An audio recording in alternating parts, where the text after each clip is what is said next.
Siku yako ya kupanda mwavyo na sasa ulikuwa unaenda Washington, ndani ya maisha yako ulishaka wahi tena panda avion wala ni ulikuwa ya kwanza unapanda ndani ya ndege? Maana ilikuwa ndio yangu ya kwanza na kufunga tabukle ya avion ya sentire nilikuwa sijui mpaka pembeni yangu ndio akaniingizia. Je, ushawahi tembea munjia mzungu anakugusa kungozi angalie kama ngozi yako uko uchafu wala ni? Hapana. Sijawahi kutana mtu anani-critique juu ya ngozi ama kunigusa kungozi. Yeah. Yaani kule mnaishi tu kama wandugu. Tunaishi kama wandugu kabisa, bien tena sana. Yeah. Chakula gani nyo unakumbukaka sana yenye upatake Washington lakini unakulaka kwa Afrika? Mboga buchungu. Mboga buchungu. Ulishawahi kula sumu hapa chaka? Nishawahi kula sumu. Mbele niende nilikulaka sumu nikagonja, niko najua maki sitafika tena Bulaya. Kweli? Ndio. Sasa nani walikusaidiaka mpaka ukapona?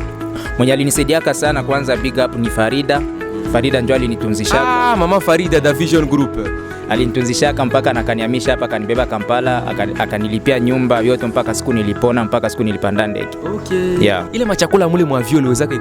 Hapana, ya kwanza sikuwezaka kula kabisa. Ili nishindaka. Kujali ni njala na nikafika kule tena njala maake na chakula na kujitika kwanza kama niko Amerika na kujiadapte na chakula kule. Nilifanyaka hata masemeni kusema nianze kula chakula.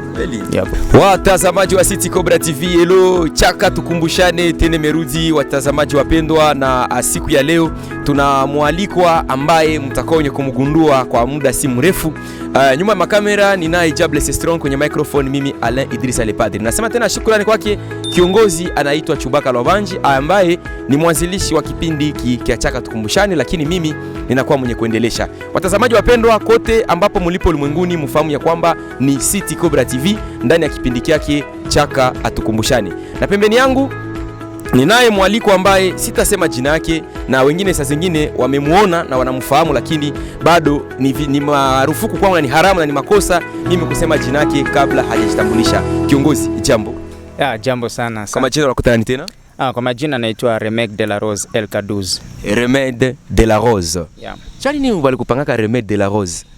Remède de la Rose ni jina ambao hajakawia zaidi sana, isipokuwa de la Rose tu njoko kupasepo wangu na Remède natumia kwa music. Yeah. Yani wewe vile ni msanii? Ndio nafanya music. Sasa kuna watazamaji wao wanajiuliza huyu kijana ni wa wapi na saizi unaishi sehemu gani duniani? Kwa saizi naishi Washington, USA. Yeah. Unaishi Washington, USA. Kabla hujafika Washington, USA, ulikuwa unaishi wapi? Kabla nilikuwa naishi Bukere. Yeah, Bukere ilikuwa maana ni street yangu kabisa. Na Sweswe. Yeah, kule kote Bukere na Sweswe. Ni chaka atukumbushane. Na saizi tunapata ambaye alikuwa ni mkaaji wa Sweswe na Bukere, anasema Bukere ilikuwa ni fasi yake. Acha tumuulize tena. Kabla wakati sasa ulikuwa unaishi hapa, ilikuwa ulifika chaka wakati gani na ukaondoka kwenda Washington wakati gani? Kwanza nilifika chaka ni mu 2013 na nikaendaka mu 2016. Okay. Yeah. Yaani hapo ulifanya miaka 3. Acha basi utazungumza na wewe kwa ile miaka 3 ambayo uliishi hapa ndani ya zone ya Bukere. Tutakuwa kwenye kugundua ulikuwa unafanya kazi gani hapa chaka. Hapa chaka nilikuwa nasoma na sana nilikuwa nafanya kazi ya kuchora mafoto na muziki pia. Okay. Yeah. Yaani ulikuwa ni unachapa kabisa. Nilikuwa nachapa. Maana na mimi ningekuwa pale hapa tungekuwa na gisa kuchapa ungenichapa mimi wote. Kabisa tayari unakaa pale tu na kuchora kwa kukuona tena. Na music ndio unasema ulikuwa unapiga muziki. Yeah, music kabisa tulikuwa naongoza music hapa Mubarapera kwanza hapa kabisa, niko Mubale Barapera kwanza hapa Mchaka. Ndio. Sasa kitu gani ambacho sio unakuwa Washington unakuwa unakumbuka Bukere na kenye kiliacho unasema kile kitu kinaacha mimi nakumbuka chaka nyumbani, acha tena nirudi kwetu Afrika sababu wa Afrika ni wa ndugu zangu. Kitu gani unakumbuka kia mzuri sana kinakukumbushaka chaka na kenye kilikuwa kinakufurahisha chaka hiyo wakati? Cha kwanza nakumbukia chaka ni ma fan base bangu. Donc ilikuwa ni fasi yote El Kaduz ndio jina wanajua zaidi sana. Donc mimi na miss ile jina kuniita zaidi sana kuliko kwa Marekani. Yeah. Na wakati mimi nakumbuka kama nakuona image tu ama concert tulikuwa nafanya mimi nakumbuka chaka zaidi sana. Yeah. El Kaduz. Sasa kwa nini wanakuwa wanakitaka El Kaduz? Unaona El Kaduz. Unaona kosa ni kifupi maneno fulani hivi. Yeah, El Kaduz ni Elka na Duze. Yeah. Donc ile L inamaanisha lili. Kisha K ni jina yangu mbutoto, dadangu alikuwa anazoea ni Takaka. Na ukifika Goma jina yangu ni Kaka. Ya na ile 12 maana mimi najiaminiaka nikitoka kama siko namba 1 lazima nikuwe namba 2. Nione kwa tu Elka 12. Sasa Elka, sasa ulikuwa kapo ulikuwa unatongoza ba momi?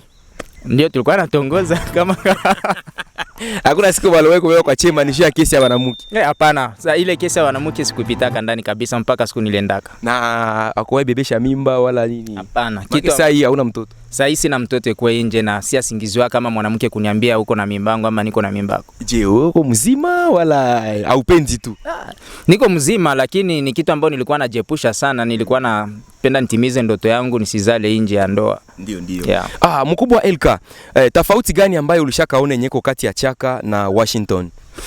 Tofauti kwanza ni maendeleo, kazi na mtu kujisupport yeye peke. Hapa Chaka mtu hawezi jisupport wewe peke kabisa juu ya kukosa kazi na kujitafuta zaidi. Hapa watu wanajitafuta, lakini kule ni saa kidogo unacheza tu macho unapata. Kweli. Yeah. Sasa acha tuulize kwanza. Mbona watu wengi wakishafika Amerika, hata wewe Elka 12 kwa mfano, watu wakishafika kule kwenu nchi za nje, nikakupigia simu hautapokea simu, nikakupigia simu haupokee simu, ni kwa nini? Ile natokana kama sisi vijana tungali na nguvu, utakutana Amerika natumika hata 16 heures du temps de 7 heures mpaka 23 heures. Donc na huko makazi mengine aziruhusu simu. Na tushatoka kukazi ile ma 23 heures lazima unafika kunyumba tunapumzika. Sasa ba huku na kwaka wakati ni mchana, kuna wale ambao wanafikiria na kule ni mchana japokuwa tunalala. Na kuna wale wengine tu unawapigia simu lakini kazarau bamoya mbona ni watu wanapishana. Yeah. Lakini mimi niko na ushuhuda, niko na testimony, hakuna siku nishawahi ita Elka 12 anashindwa kupokea simu yangu. Sio vile wanipokeaka? Ndio nakupokeaka kabisa. Sasa Elka 12, acha tena tunapiga maneno sababu watu wanapenda wajue, na sasa tuko mulisolo ya Chaka. Kabla tujaingia kwa kipaji chako, tutafika ndani polepole, lakini tunataka tujue je, wakati watu wanaishi hapa Chaka ama hapa Afrika, akiwa na rafiki yake kama vile niko na rafiki yangu wewe Elka huko Ulaya, Washington, huko Sweden, huko Norway, nikakuomba pesa ukaniima, inaleta maneno, inaleta shida. Je, ushakawahi pata vitusi fulani kwenye simu, watu wanakuambia unanima pesa? Ushawahi pata shida kama na hili? Sana tena ni mingi sana, na mpaka mimi pekee mimi nakia regrete jani niko naongea na mtu. Yeah, ile nakuaka sana. Yeah. Lakini na kuna wengine ambao unasaidia, kama una uwezo kumsaidia unamsaidia. Ndio, wengi nasaidiaka kabisa, na kama niko naweza kuwasaidia na wapatia, lakini wengi wanafikiria wakati kwa kule wanafikiria hatukose. Ukimwambia hauna, wanajua pale umemwima. Ijapokuwa sometimes na ni kweli na sina. Elka 12, siku yako ya kwanza kufika Amerika, utuelezee kwanza vilikuwa namna gani wakati ulishikaka mundege, vilikuwa siku yako ya kwanza kufika Amerika, ile wiki ya kwanza ulikuwa unajiona? Ile wiki ya kwanza kabisa, kumbuka kwanza hapa ulitoka unalalaka munani musola wala mnawakishaka kando buji, kukula hapa tunakulaka tu mukene maragi, ndio chakula ya VIP. Sasa kule vilikuwa namna gani? Kitu ya kwanza ilikuwa ni kushitukia social media. Hapa maki ilikuwa sometime kujiconnecte ku Facebook na YouTube tulikuwa tuionake. Ilinishitula kule ya kwanza nile ma social media, ma YouTube, unakutana mashine za kuonesha mafilme zaidi, unashinda tu kunyumba hutatoka kabisa. Unamalizia wakati yako tu ku YouTube, muziki zote zetu tunasikia kama audio hapa tunazipata, maana tulizipata kwa video sana. Kabisa. Ile ndio kitu ya kwanza ilinishitula sana kabisa. Yake uko tushe ku Facebook kuingia megani ya kubahatisha. Kule wireless iko free. Wireless na mtu utakutana kwa mingi biko na muziki tu, audio msimu wao, lakini ma video bado. Ile unaona zote zizisha kwanza unazipata mara moja. Kabisa uko update. Je, ushawahi tembea munjia mzungu anakugusa kungozi, angalia kama ngozi yako uko uchafu wala nini? Hapana. Sijawahi kutana mtu anani critique juu ya ngozi ama kunigusa kungozi. Yaani kule mnaishi tu kama wandugu. Tunaishi kama wandugu kabisa, bien tena sana. Sasa chakula gani nyo unakumbukaka sana yenye upatake Washington lakini unakulaka kwa Afrika? Mboga buchungu. Ile kabisa ikiwa tata kule nilikuwa nakula kila siku. Kweli? Unakuwa mle? Niko Muriga. Muriga ndio wanapendaka sana. Watazamaji wa City Cobra TV, ilikuwa ni part 1 ya kipindi chetu, lakini acha tuingie sasa kwa kiini ya kipindi chetu. Elka 12. Sasa De La Rose. Lakini mimi ningependa tena turejee tu hapa kwa hii swali yetu. Siku yako ya kupanda mwavio. Na sasa ulikuwa nenda Washington. Ndani ya maisha yako ulikuwa ulishaka wahi tena panda avion wala ulikuwa ya kwanza unapanda ndani ya ndege? Maana ilikuwa njo yangu ya kwanza na kufunga tabukle ya mbio ya sentire nilikuwa sijui mpaka pembeni yangu ndio akaniingizia. Yaani na haukuitika kama ni kweli uko unapanda? Sikuitika kabisa hata kama ni kweli. Ile machakula mule mwa avion uliwezaka? Hapana, ya kwanza sikuwezaka kula kabisa. Ili nishindaka. Kujua nini? Njala na nikafika kule tena njala maana na chakula na kujitika kwanza kama niko Amerika na kujiadapte na chakula kule nilifanyaka hata masemene kusema nianze kula chakula kweli ya kule. Sasa ni mashida gani ambazo ulizipataka ile wakati ungali unafika ile hata mwezi moya? Ni miongoni mwa shida gani ulikutaka Washington mpaka kwanza tamani kusema afadhali nirudie hata kwetu mu Afrika? Shida ya kwanza ambayo nilikutanaka kwanza siku waliniachiaka kwanza na kusema mimi pekee nianze jilipia nyumba. Nikakia kutana kwanza siwe lugha ya Kiingereza kusema nende atafanya application ya kazi ya muziki ambayo hapo ulitoka kwa hata Kiingereza. Nilitoka huko kuna somaka lakini Kiingereza zangu nilikuwa na jamini yako. Nilifika kule mzungu hizi nisikia. Ya nilikuwa na jamini kabisa. Nilitoka niko mkatrem secondaire. Yani senior 4. Nikafika kule mimi napasha sema mzungu atakamata budogo budogo lakini Kiingereza wapi. Na mimi kusikia yeye mimi nasikia kama huku na ba mwalimu ba ofisier ba UN lakini ya mzungu nilikuwa sisikie kabisa. Wazungu na wale ya you got wake pale hakuna kusikia. Hakuna kusikia. Sasa ni ile tu shida moja tu ndio ulipataka, hakuna shida nyingine unaonaka sasa kusema stress manini? Mbona shida nyingine ilikuwa nilifika kule ilikuwa mwezi wa 10 na tuko tunaingia msiku wa neige. Sasa ilikuwa pale hauna gari maana yake nakwenda kukazi ni danger. Ndasimama fasi ya mabisi ni kwa chunga bisi ni bebe baridi na nipiga mpaka vidole na shindwa gunja hivi. Nikakia sikia hii iko maisha tena nyingine hii. Sasa ukakia uza gari sasa ndani ya muda gani? Ili gari nilikiake nunua après mawimwa hivi. Mawimwa nikaanza tembelea gari yangu mimi peke. Sasa bwana niko napanga kufika Washington. Unaweza nipatia location, unipatia address, unaniambia utafika Washington, utaingia mwa mlango, utakata ku street fulani unaingia hivi. Nipatia address yako exactly ya Washington. Address yangu ya Washington wakati unashuka kwanza kwa airport international ya Spokane. Ya juu mu vile yenye niko ndani wanaita Spokane. Pale unapasha kamata taxi inakufikisha mu street wanaita Havana Street. Pale mu Havana Street ndio kwenye mimi naishi pale. Kweli. Sasa kule wewe nyie na bablaka wengine wafasi wengine wewe uko Mkongomani. Kule kuna waka wengine bablaka wewe mnaishi nabo street moja. Ndio tunaishi na kuko bablaka wengine tunaishi nabo lakini kwenye nilihamia mwa siku hakuna bablaka ni wazungu tumake niko tu black pale. Sasa mbele ile wakati turudia sasa ile wakati ya chaka. Ulikuwa kanaishi tu kumuziki, unapigaga tu ulikuwa unafanyaka tu ni kuchapa na kuimba. Ndio ilikuwa kazi yako. Ndio kabisa. Sasa watu gani wenye mlikuwa mnaimbaka nabo ile wakati? Mwale wakati tulikuwa kana Rich Da Chris iko Washington. Bwana kina Sarada Rich. Ndio. Sasa hii Sarada Rich ni X. So ni X. Tuachie pale tusipoposhe. Ndio. Alikuwa Rich Da Chris. Vastu ambaye jina yake ilikuwa Lyric. Vastu Babaroyo. Iko Australia.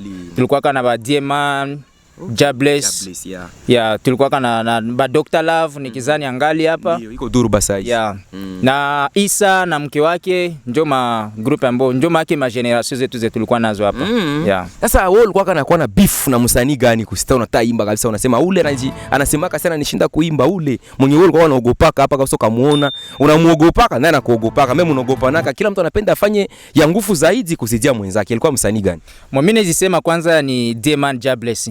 Ndio tushakengia ni fara hivi ku battle ya marap na mwaga. Ndio pale nikaona make gisu mtu make mimi napingana naye make ndio mwenye anakaza pale. Na ile battle ilikuwa kafasi gani? Ilikuwa huko Kakoni. Sasa ulimpiga mistari za tupiga ule mistari hapa kwanza ulikuwa unaupiga hai kwanza. Make siwezi kumbuka. Ilikuwa make ni freestyle unaimba tu hivi nakufikia. Make kuona tu mtu gisu unamwona gisi iko kani kiato kani kaputula chamba pale. Ndio vile ilikuwa. Unachana mistari. Sasa show gani kubwa ambayo ile wakati ilikuwa kana kwa mnasubiriaka ile show? Sasa ile show siku ile show inafika wasanii wote maana kila mtu atavala nguo yanapendaka, kila mtu atajitahidi akuwe vizuri. Ilikuwa ni show gani na ni wapi kwenye ilikuwa kana kuwaka? Sana mimi napasha sema ilikuwa ni World Refugees Day. Njoo ile ilikuwa kana kwa balikuwa bana organize ma show zetu zaidi. Bila ile tulikuwa tunapata ma show za mingi. Tulikuwa na profite mwa zile World Refugees Day, AIDS Day. Na Youth Days. Ndio sikia ukimwi. Siku ya ukimwi. Sasa utuambie sasa ulikuwa hapa Chaka. Kitu gani kenye uliuzaka mpesa za music? Kabisa mpesa muziki Ni chakula tu ndio nilikuwa najinunulia. Hakuna kitu kingine. Ukuzaka taka simu kama Mabuto. Hakuna hata na simu Mabuto. Muziki hainuzia hata na simu Mabuto. Kweli? Yeah. Na unaniambia tu unakuwa murega, maana hapa nikakusalimia ambu bili. Ambu bili. Sijui Kirega. Misau bene. Miso. Bado nasikia. Ifoko unajifunza lugha ya kwenu. Ya nyuma na tukualetea kipindi kinaitwa utamaduni wetu, yani kujifunza makabila yenu. Sasa acha tuulize swali nyingine. Gisi umefika Chaka. Hapa Chaka leo yuko na siku ngapi ndani ya Chaka? Hivi hapa nakuwa siku yangu ya pili hapa. Yeah. Umekuta Chaka inakuwa namna gani na gisi uliachaka ile 2016 2016? Mabadiliko gani ambayo ulishaonelisha kwenye haukuwa Chaka hapa? Mabadiliko kwanza, cha kwanza ni mashamba. Batu habana tena mashamba. Na mimi naona terebe shabaongezea hayo na maendeleo ya soko na manyumba kujengwa. Na maji pia. Sisi tulimwale wakati yetu tulikuwa ni kushota maji ya Naikondo yenye haina hata ya afya. Haina hata kizuri kabisa. Ndio. Sasa mkubwa wangu, ile wakati 2016 kuko vitu mimi napenda uliza mara mingi kwa hii microphone ya City Cobra. Ile wakati 2016 kulikuwa hapa lozi wa mingi na masumu zilikuwa mingi sana mchaka. Ndio, zilikuwa sana. Kweli? Ulishawahi kula sumu hapa Chaka? Nishawahi kula sumu. Mbele niende nilikulaka sumu nikagonjwa, niko najua maki sitafika tena Bulaya. Kweli? Ndio. Sasa nani walikusaidia mpaka ukapona? Mwenye alinisaidiaka sana kwanza big up ni Farida. Farida ndio alinitunzishaka. Mama Farida da Vision Group. Alinitunzishaka mpaka nakanihamisha hapa kanibeba Kampala, akanilipia nyumba yote mpaka siku nilipona, mpaka siku nilipanda ndege. Okay. Yeah. Sasa acha kwanza tuulize, mimi nakuwa sutu ami unaya vile. Ngani nipatie kwa change swali nataka kuuliza ni abametri. Sasa mzee unataka sheri mwake unatongozaka wala fiancé mwenye unatawa. Juu niambia ungali single and searching. Sasa hakuna hata mtu mwenye. Sasa niko na fiancé. Yeah. Uko na fiancé? Ndio. Va fiancé juu. Sasa ni mumoya. Bado fiancé alikuwaka lakini sasa ni mumoya sasa yeah. Ulishafanya choice. Sasa nishafanya choice na nisha decide kukuwa na umoya. Sasa na sasa hii kazi yako Washington DC. Ni kazi gani ambayo uko unafanya Washington yenye nakuchungaka vizuri yenye wakati watanzo na El Kaduza, mimi na El Kaduza anafanya kazi fulani, je, uliendaka kule ukaendelesha kazi yako ya music na dance na art, yani kuchapa, ama kuna kazi nyingine unafanyaka kutosha ile? Kutosha music na art kuko wengine kazi mimi nafanyaka, mimi naishi na watoto. Yeah, ndo kazi. Una baadopte. Yeah, tunaona kule na kwako wakati haukamate responsibility yako kama mzazi kutunza mtoto, kumsomesha, kumupiga mbaya gouvernement na kunyanganya. Hasa gouvernement kisha kunyanganya vile mtoto anampatia nyumba yake, sisi tunakuwa ba responsible ule mtoto, kumchunga, kumubeba kwa masomo, kumkamata sagisi niko mzazi wake vile. Nake Bulaya kule kupiga mtoto ni makosa. Ya kupiga mtoto ni makosa kabisa bila sababu. Ya ni makosa. Na ukapiga mtoto kule lete na kufunga. Ya ukipiga mtoto na jirani wako na kustaki, akusompige muficho na hata kienda kwa masomo banamkutana na kidonda, mwalimu atafuatilia ile kidonda litoka wapi. Yeah. Kweli? Kumbe kule kwenu ni hatari. Sio kutushazoea mtoto akafaa dega kofi. Ile pale unajibeba gerezani wewe peke kabisa. Sio kwa hata chema niko na kwenu napiga mtoto, ni chema anakuambia ongeza. Kule hakuna. Jirani peke anaita polisi. Kweli? Yeah. Mimi kumbe Mr. Ndami Evulanda jibakili yangu Chaka. Mimi napenda piga watoto. Yeah. Watazamaji wapendwa wa City Cobra TV, bado tunaendelea na tunabakia na dakika mdogo tu hapa ndani ya kipindi chetu. Na siku ya leo tulimpokea msanii. Lakini watu wiko wanasema, "Bona El Kaduza alisema, ni msanii." Je, anaimbaka atupigie basi hata mistari mbili kwanza kabla tujiendelea. Unaweza tupigie akapela musekondi 30 wala utupigie akapela hata minute moja basi. Watazamaji wa City Cobra ni watu wanapenda tazama sana televizio. Na gisi washa kuona hapa wanasema tunataka mzee atuchanie mistari. Parce que soda anatembeaka na bunduki. Na cameraman anatembea na kamera. Journalist anatembea na microphone. Wewe msanii unatembea na mistari wapi? Mkichwa. Yes, unaweza chania watazamaji wetu ili waweze wafurahi. Yeah, kama vile mnanijua kwa jina Remek de la Rose, nilikuwa nachana hip hop zaidi. Yeah. Na hapa nataka tu apatia kidogo. Style yako ilikuwa hip hop. Ndio, style yangu ilikuwa hip hop, mbele ni ngemu ma afro. Yeah. Okay, nikizani kuambia nyimbo ambayo alikuwa anajua zamani itakuwa fresh. Haina shida, ni wewe tu. Nyimbo ambayo kila mtu anajua na ni video yangu ilivuma hapa Chaka, wanaitwa ni Hali ya Maisha. Yeah. Naimba Maisha ni matatizo, kupata sio mchezo. Hakuna takeishi bila kupata na matatizo. Usiku na mchana yanabaki ni mawazo. Najua kwamba Mungu peke ndiye mwenye uwezo. Nisipoona vema nitajikuta nipo mwanzo. Maisha ni safari hii na tena na likizo. Sababu ya matatizo na baki na viulizo. Wazee kwa vijana, maisha kesho iwe wazo. Tena mushangazo, watu wana muongozo. Emola muongoze El Kaduzo Paradiso. Lefe na change na zidi kuwa danger. I don't neglect job or someone. Maisha ni kama vita, kukosa na kupata. Wao na yeshibo simucheke mwenye njaa. Sometimes walala njaa, wafikiri vuta ganja. Maisha negativities tumia sasa ujanja. Mwenzako akipato na muwinda kama ninja. I say wake up, so toto baba moja. Fungua sasa macho, ficha mbali licho nacho. Pato kubwa, pato ndogo, ficha mbali licho nacho. Yeah, kama una shibo simcheke mwenye njaa. El Kaduzo, mimi nasema tena shukrani sana sababu umeweza kuchana mistari, lakini hii muziki yako ina message kubwa sana ambayo nimeisikia ndani yake. Unaweza kutuambia ile wakati, sababu tuko mkipindi kinaisha chaka tukumbushane, na unaweza tukumbusha kitu gani kilikupatiaka upate hiyo akili ya kutengeneza ya kuandika mistari ya aina hiyo? Nikaisikia sana, hata nilikuwa napiga mikono, nilitalia juu maneno yalikuwa ni matamu. Utukumbusha ni kitu gani kwenye Kiliachaka unaandika vile? Kabisa, hii music ya hali ya maisha ilikuwa kwanza maisha matatizo, nikigeuza hali ya maisha wakati nifikaka hapa Mchaka, nikakia jikutana hali iko mbaya sana. Nikaimba my real life. Kuplea kwanza, kuplea pili kabisa ni maisha ambayo nilipitia ndani. Yeah, unasikia? Nakwambia yeye aliimba, kama unataka uiwe maisha ya El Kaduzo, tafuta hiyo muziki. Iko kwenye YouTube? Yeah, iko kwenye YouTube. Utakutana ni video ya zamani nishefanzia ingine original kule. Lakini ya zamani utakutana ni real life na mimi nipigia hapa Chaka tu. Kweli? Hapa tu mjini. Ndio hapa mjini. Sasa kule America ulishakawahi panda kweli ku stage? Unawahi panda kabisa ku stage na stage fulani na wasanii fulani wa kule America kwenye show fulani ama festival? Nishaka kupanda kwenye festival. Na Rich Da Chris pia alishaka organize pia kitu kimoja, ilikuwa yangu ya kwanza kusimama ku stage pale Washington State. Ilikuwa ku show ya Rich Da Chris. Na kuko wengine ilikuwa MC Raj. Sasa mkubwa Elka, tulikuwa nataka tujue kabla ya kufanya kazi ya nani na yani unafanya kazi ya music na kazi nyingine. Hii kazi yako ya art na ungali naendelea tu kuifanya kule? Ndio, kazi art naendelea kuifanya kukomande, lakini na inalipa? Inalipa tena mzuri kabisa. Foto yenyewe balikuwa kama bananilipia huko hata mtwaro moya kule, mimi uzaka hata $50. Kweli? Mitoro 15. Sasa $50 15 nikizansi. Njoo vile mitoro 15 ku 500,000 shillings. Sasa kiongozi, tulikuwa nataka tujue wewe unasema kwa Murega. Ndio, niko Murega ndio. Sasa kuna siku moja ambayo ushakawahi enda kuikala kwa mutualite. Kule kuna kwa mutualite ya Barega. Kuko kikundi ya Barega. Sasa kutokana gisi Amerika iko na masteti mbalimbali, tunakutana nana kasi yote ku group ya WhatsApp. Ya mema komite ya Barega iko. Kunaweza kuwa hata siku moja community ya Barega kule USA inaweza ita City Cobra TV tena tubaikalishe tuone isi wanafundisha kwa watu Kirega. Ndio, ni kuongea juu ya ile. Tuko na community ya Barega na kuko na Congolese community tuko nayo. Na cha kupendeza zaidi niko secretary mu Congolese community. Kweli? Kumbe wewe unanilipia visa nifike kule. Sasa shida tulikuwa tunataka sasa, niko nataka nijue kwa mfano saa hizi nikafika USA na sina madocument fulani ama nina matatizo ya maisha, nienda jiandikisha ndani ya ile community Congolese.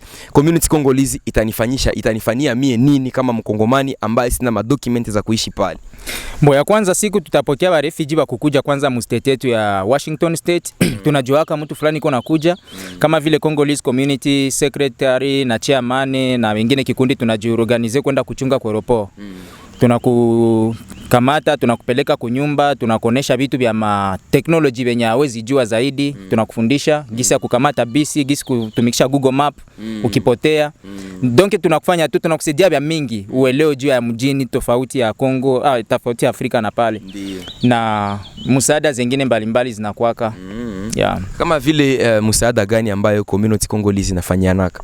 Msaada kuko kama mimi msaada wangu zaidi mimi nazoaka jitoa kwa Congolese community kukufanzia application ya carte vert, green card.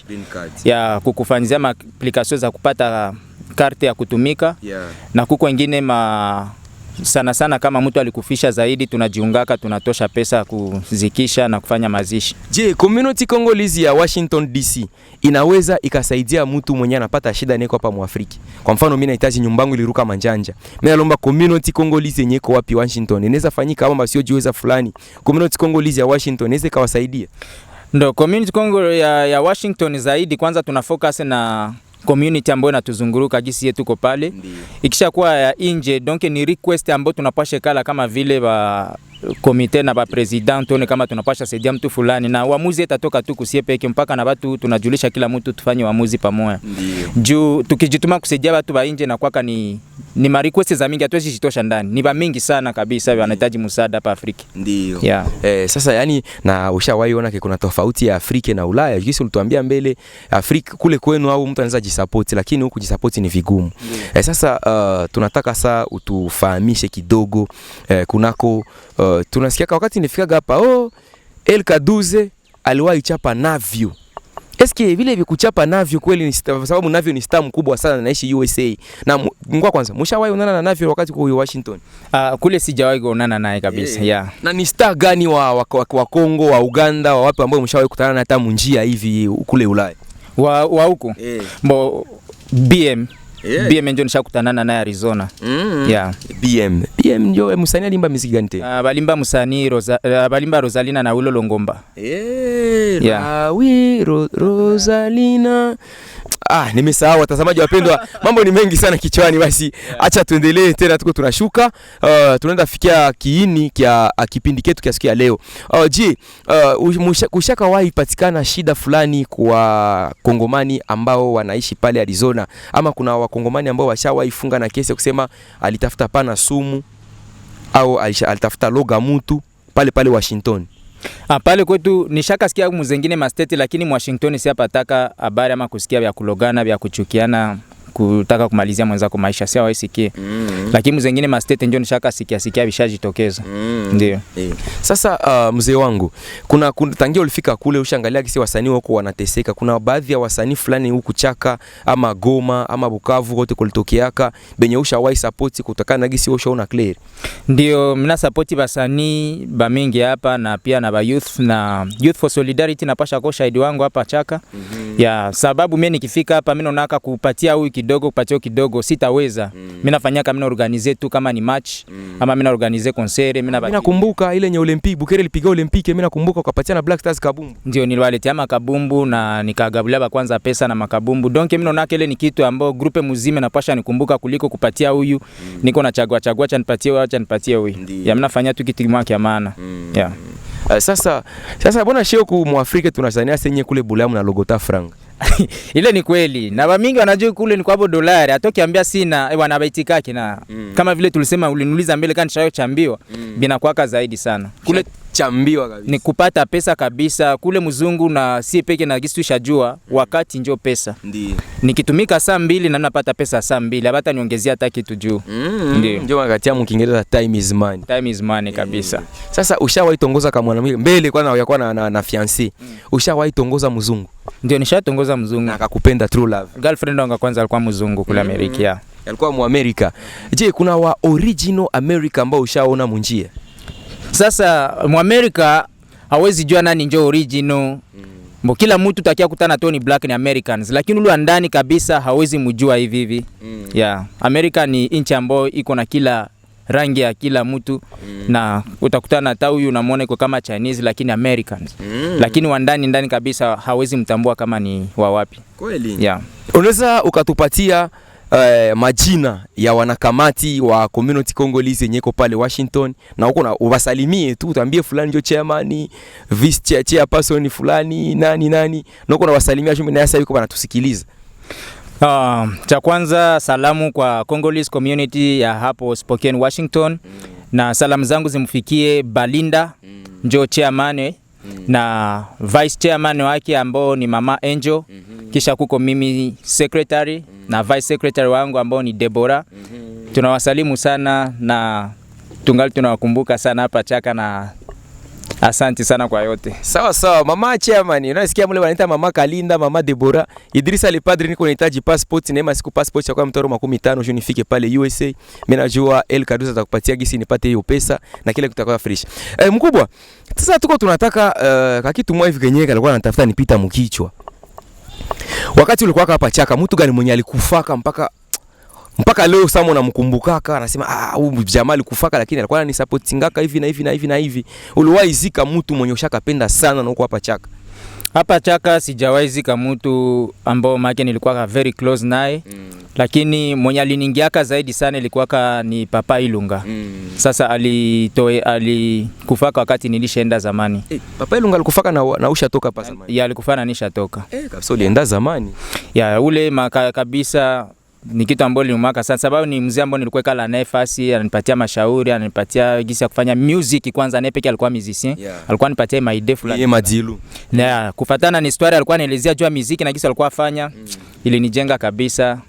Basi. Na hapo ulikuwa unaingia mkanisa gani? Nilikuwa ingia mkanisa GN. Yeah. Ni pastor gani alikuwa kile wakati mu GN? Ni pastor Matamba na Aisha kenda America iko Ohio. Yeah. Ohio. Sasa kule America, sasa kuna kwa vitu vya uchaguzi vinakuwa wenye kufika. Nyie kama vile wa refugees, na nyinyi mnachaguaka? Kama uko refugee hujakuwa na citizenship hawezi chagua. Yeah, sasa wanakupatia ka citizenship baada ya muda gani? Baada ya miaka 5 na ilifo pite ma examen. Yeah. Mule mu examen unaisha waisikia waliuliza kitu gani? Examen sababu mimi nishapata nationalité. Yeah, niko deja américain. Maka hapa niko nikala na American boy. American boy wanamuita El Kaduza. Sasa jina lako ya Kiamerika ndio nani? Jina langu kabisa iko kwa passport ni De La Rose wa Bulasa. Wa Bulasa. Huyu ni mwana mle Indi Mwenge. Ndio kabisa. Tueleze kwanza baadhi ya zile ma examen wenye wanaulizaka kama mtu jo ampatie citizenship. Examen bana kila state inakuwa na ma question zake. Nombre za ma question. Washington state banakulizaka question 10 na mwazile 10 pite 6. Na ni computer ndio nachagulaka ma question. Yenye napasha nifikia iko ndio tafikia mtu mwenyewe. Kwa tuelezea wewe walikuuliza ni nini? Je, watu hapa bali biko nafuata television bani wa UI wanapenda basikie vyote waeleweshe. Cha kwanza mimi waliniulizaka president wa Amerika ni nani? Nasema president Amerika. Nyingine ikaniuliza kama mu Amerika state ngapi ziko ku border ya Canada. Zina border Canada. Na jina ya hymne nationale ya Amerika na jina ya maire de la ville ya pale Spokane Washington. Mwazile zote nilipitaka kabisa vyote. Yote kajiweze. Si mtoto wa Murega Indi Mwenge. Unaona mwana mle Indi Mwenge. Nyo kusema ni? Ile sijui kabisa. Ningelipendeza nifurahi nijue maana yake. Mwana mle Indi Mwenge wanasema mtoto wa akili anasikiliaka mfujo. Ndio mwana mle Indi Mwenge bilima ala. Sasa mzee na mimi nenda huku lakini mimi natafuta nzafanya hiki, inaomba nisaidie vijana wa ndani ya hiki ni kitu gani? Cha kwanza ni kutokana kwanza na project ambayo mnanilomba kwa msaada. Na wakati mtanilomba ile msaada juu mnazoaka vifanya zaidi. Afadhali nikishatoa ya kwanza nijue kwamba maendeleo yameendelea. Nikishakia kutana nimetoa lakini mungali pale mu miaka zinakia siwezi fanya kitu kingine.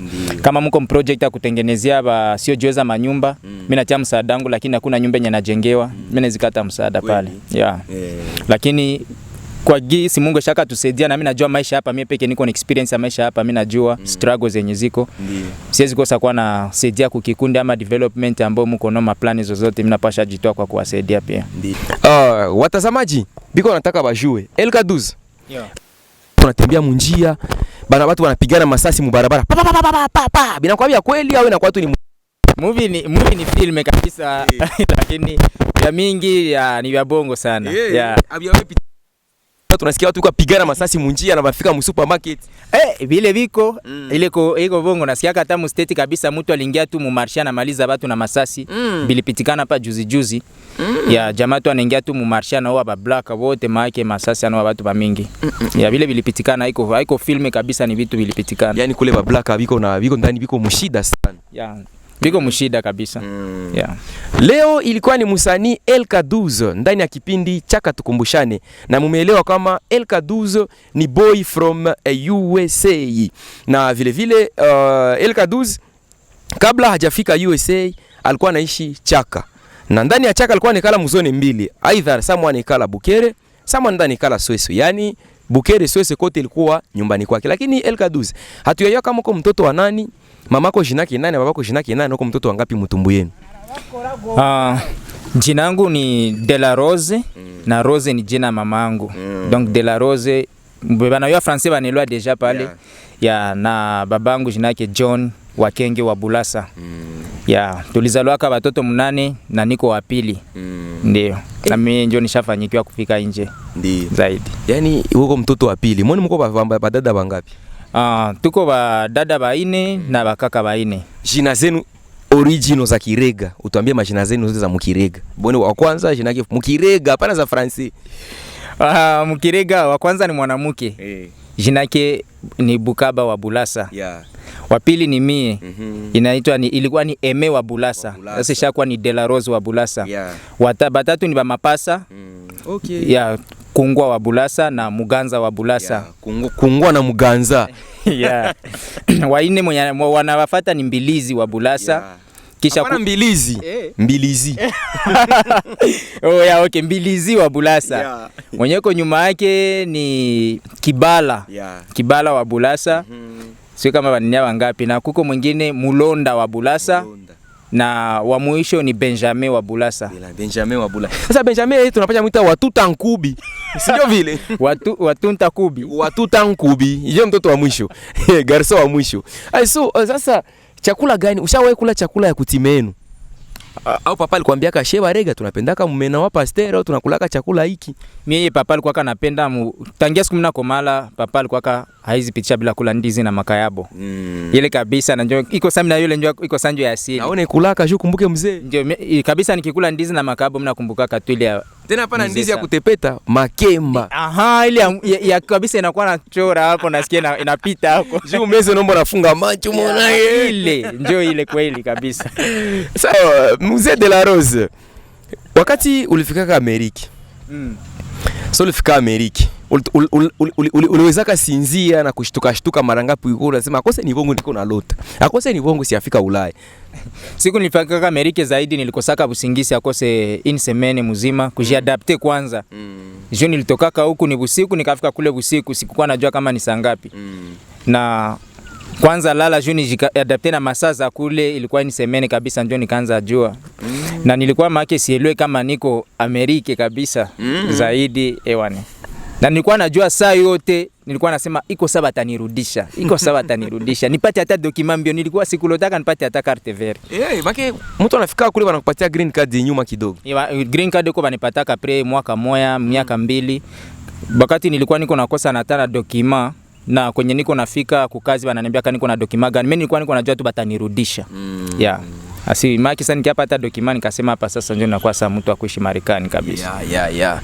Chaka ndio kwetu, Chaka ndio nyumbani. Lakini ushaona Chaka gisi shashanje. Chaka na shanje sana, mimi naona maendeleo na Mungu azidi kusaidia. Uko tusidanganyane, uko jeune, atoko na fiancé. Basheri wenye walikuwa zamani Chaka na basheri wenye biko hii masiku Chaka afadhali ba wapi?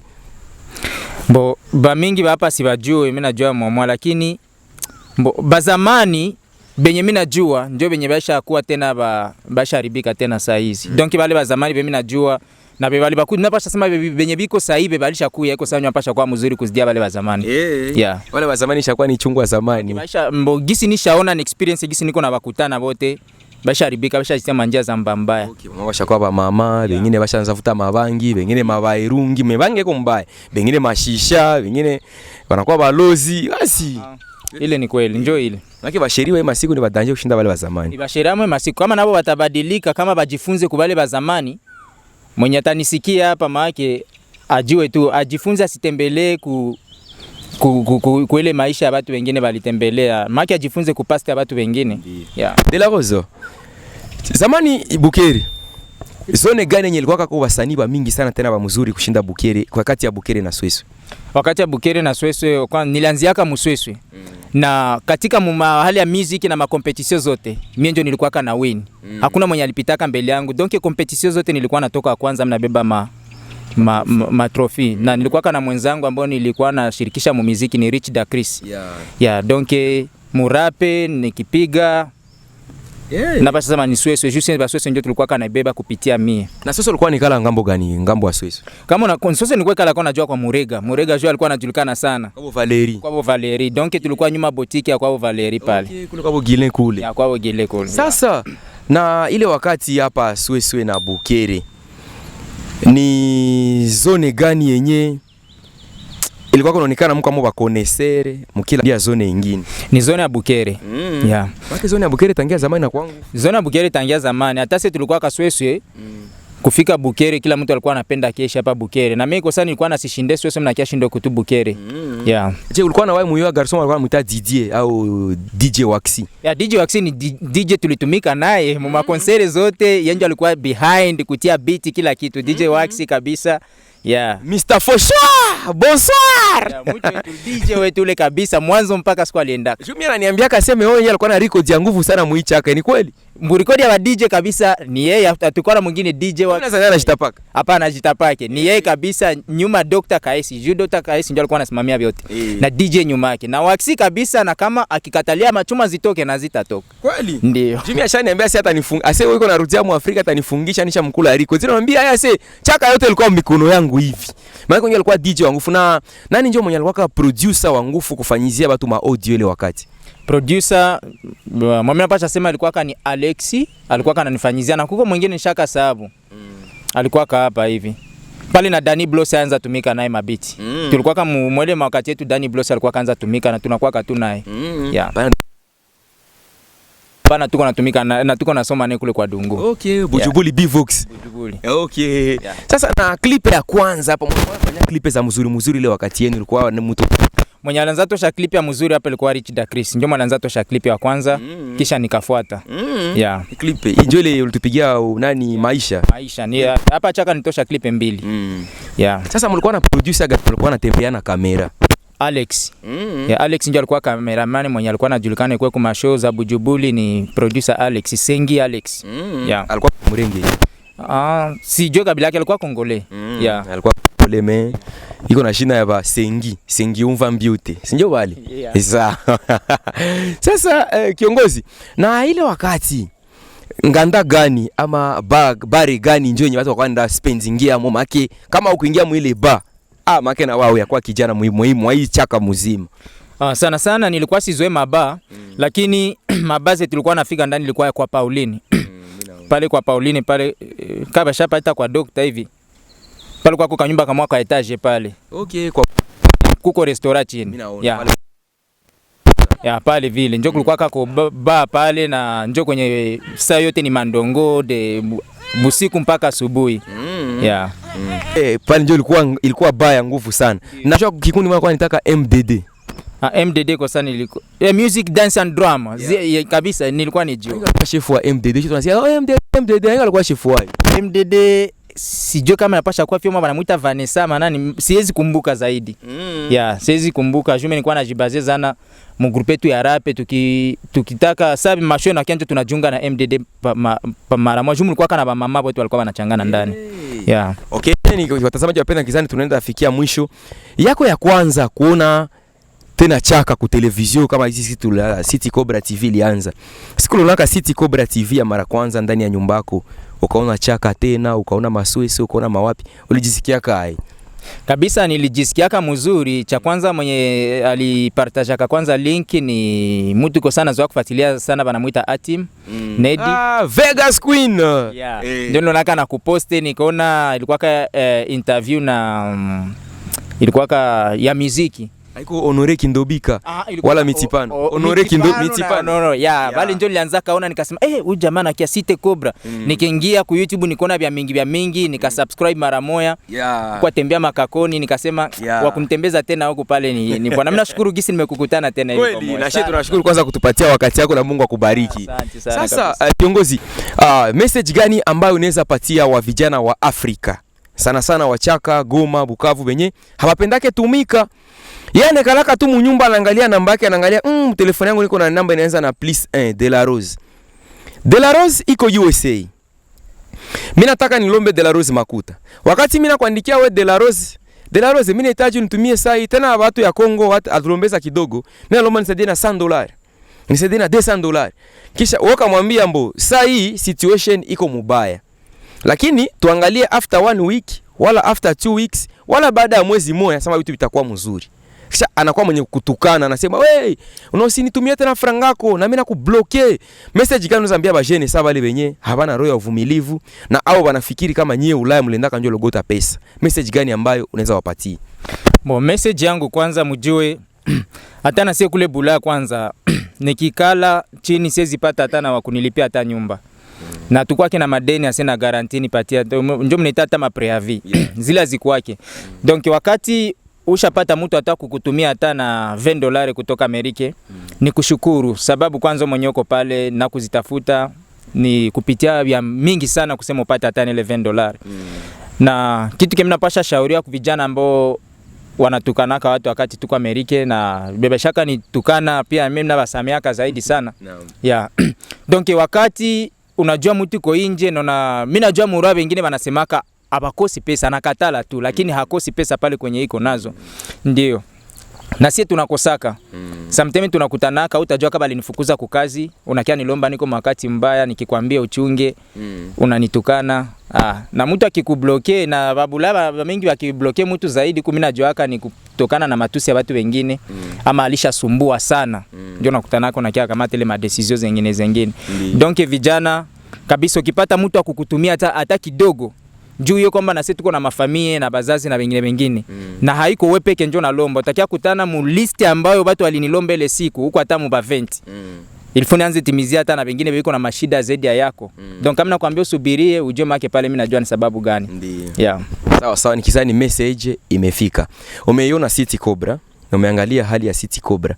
Sasa wakati utakuwa mwenye kurudi kule kwetu Washington, ni unaweza penda usaidie City Cobra na kitu gani? Cha kwanza City Cobra mnapasha saidia kwanza na promotion, kutangaza kwanza YouTube channel. Asante. Yeah, na kitu kingine sita prometri kitu City Cobra kitu ya zaidi sana, lakini mimi na idea City Cobra ni camera Blackmagic ya 6K. So yes, merci. Mwezi wa 6 mwezi wa 7 inshallah nitakuletea Blackmagic 6K. Ile imefika na watazamaji mtaionaga, sababu tuendaka nje ipokea shie peke Entebbe, tunashuka nao kwa Entebbe kwa airport na tuko nekamanda na tuko tunamshoot, sababu ni ahadi kubwa sana. Mr. Foshua El Kaduz de la Rose, Mungu akubariki. Lakini El Kaduz, ulisema uko msanii, lakini kuna swali ambalo nimepitia kuuliza. Unaweza ambia watazamaji wa City Cobra jina ya channel yako ya YouTube ili wako wanafuatilia music zako, wakufuatilia, wakufanyie promotion na kushare link zako kwa watu wengine ambao hawajui sikia muziki zako? Wandugu wapenzi ambao mnanifuata, mimi najua wengi mnanijua kwa jina El Kaduz, na mingi wananiambia kama wananitafutaka kwa YouTube kwa jina El Kaduz, lakini jina langu shaka badilika ni Remake de la Rose, ama ukiandika tu King de la Rose ama Remake de la Rose italeta muziki zangu zote na utasubscribe. Ya ile ndio jina langu, Remake de la Rose, sio El Kaduz. Unaweza tupigia akapela kidogo kawasha hivi watazamaji waanze pata ile maisha. Tayari mimi naenda kuisikiliza sasa, nyumbani naenda kudownload, lakini washa tupigie akapela kawasha kidogo, watu wasikie buro na sasa watafute mamega baanze kudownload. 13 Pro na Henix Touch ambao alifanya video muziki naimba Ninyonge kama unacheza sebene, weinama kama unacheza bendova, kisha nichekeshe kama komedi za Joti, mtoto na nifitise. Nitakabeba kule ngambo, nikajulishe kila jimbo, vile kalivyo karembo. Aya, sugua basi sugua ma, sugua basi sugua ma, sugua basi sugua mama. Aya, kiuno kishakata, kiuno kishakata, kiuno kishakata, kiuno kishakata, kiuno kishakata, kiuno kishakata, nyonga kiuno shako kishakata, we shaku shaku shaku.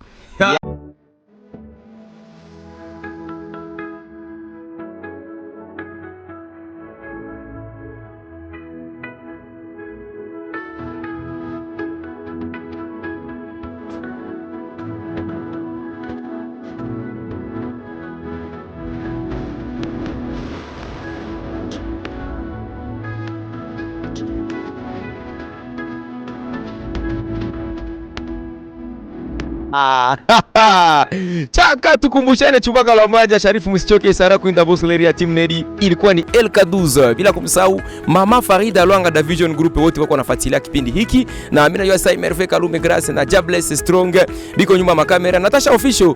Sasa tunataka tusikie tena kidogo kwa LK12 atakuwa mwenye kusalimia wandugu yake na marafiki wenye wiko wanamfuatilia sai wakiwa Washington na wengine wenye wako Kongo, wengine wenye wako Chaka, wengine ulimwengu mzima. LK12 ni superstar in the world. Sasa wasalimie wafanizi wako wote. Cha kwanza na salimu wafani zangu wote ambao kwa Pachako wananijua kwa jina la LK12 na leo ni De La Rose na pia Farida ambayo yuko katika nchi ya European Union pia na kusalimu na bila kumsahau la plus belle Sheri Nangai ambao wanamuita ni Joelle la dame de TikTok. Ndio fiancé. Ndio fiancé ule. Mama Joelle. Joelle, La Reine Blanche anafanana ni mzungu, shao usipenda mweusi. Kabisa ni mzungu. Sijui umejua namna gani. Je nasema la Reine de TikTok, warene wanakuwa tu wa mzungu. Okay, asante sana. La Reine de TikTok ambaye anaitwa kwa jina la Joelle. Na pia Rich Da Chris. Pia namsalimu pande za Washington. Ashapotea ule Joe, atuyeka na kwa wapi? Mwambie ajikaze aniandikie. Asante sana, salamu zitafika deja pale. Ajikaze atie inite, niko na kazi ndampatia atashimamia. Ndio, na wasanii wote ambao tuliacha hapa Chaka wenye hapataki ile bahati ya kukutana na mimi najua mna kwa manjia mbalimbali kujitafuta, lakini tungali na bakumbuka na Mungu abariki na mkazani mu muziki sana. Ndio. Sawa sawa, ilikuwa ni ndugu yenu LK12 alikuwa hapa kwenye kamera ya City Cobra TV na niliweza kumpokea. Alikuwa anatueleza tu mambo kidogo kidogo, lakini sababu amechoka tulikuwa na mambo mengi sana ya kumuuliza na tulimuuliza, wengi mumeelewa na wengi mumejifunza mambo mengi kutokana na experience yake ambayo iko nayo, kwa sababu ameishi sana kwa nchi za wazungu. Angalia tangu 2016 mpaka tuko sai 2023 ni yulu hata ya miaka ikiwezekana miaka 7 hivi na anaishi ndani ya nchi ya wazungu, lakini alitaka leo akuja salimie ndugu zake alioishi nao hapa Chaka.